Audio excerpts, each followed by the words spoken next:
Pernahkah Anda merasa cemas tanpa sebab, atau melihat remaja di sekitar Anda jadi lebih murung? Dunia digital sering jadi pelarian. Kita membuka ponsel, menggulir media sosial, dan tanpa sadar terjebak dalam arus berita buruk.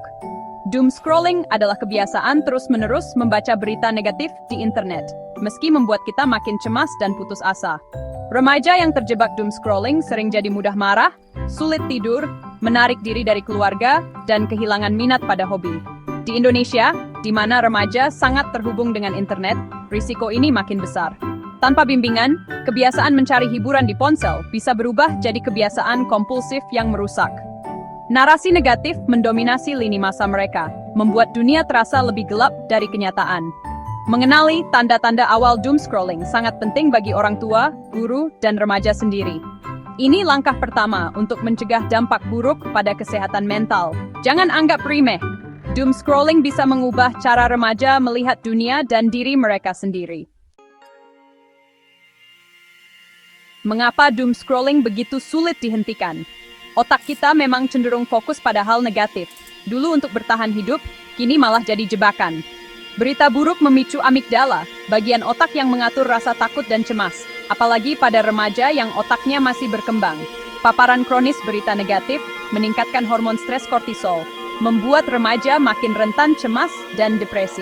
Doom scrolling juga memicu dopamin, hormon senang, setiap kali kita menemukan informasi baru, walau isinya negatif. Media sosial memanfaatkan siklus ini, membuat kita kecanduan meski tahu itu merugikan. Semakin sering doom scrolling, semakin kuat kebiasaan ini terbentuk di otak. Remaja jadi terlatih untuk mencari ancaman, dan makin sulit lepas dari lingkaran kecemasan.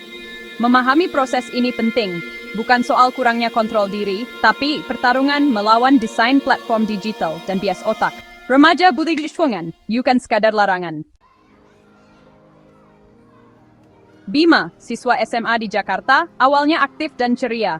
Pandemi membuatnya lebih sering di rumah, dan ponsel jadi jendela ke dunia luar. Awalnya ia hanya ingin tahu berita terbaru, tapi lama-lama jadi obsesi. 2 hingga 3 jam tiap malam menggulir lini masa penuh kabar buruk. Ia mulai cemas, sulit tidur, mudah marah, dan nilai sekolahnya turun. Puncaknya, Bima mengalami serangan panik, merasa dunia akan kiamat, tak ada harapan. Orang tuanya akhirnya sadar dan membantunya mencari bantuan profesional. Kisah Bima adalah gambaran banyak remaja Indonesia. Dunia mereka menyempit, jadi layar ponsel yang penuh kecemasan. Dengan dukungan keluarga dan bantuan ahli, Bima perlahan pulih dan belajar mengelola kecemasannya. Ini bukti, doom scrolling nyata berdampak pada kesehatan mental remaja. Dulu, berita datang terbatas waktu. Kini, ponsel membuat arus informasi tak pernah berhenti. Notifikasi terus memanggil. Algoritma media sosial mempelajari perilaku kita. Makin lama kita baca berita buruk, makin banyak konten serupa yang muncul. Ini menciptakan ruang gema negatif, membuat dunia terasa lebih suram dari kenyataan. Remaja juga tertekan untuk selalu update agar tak dianggap ketinggalan.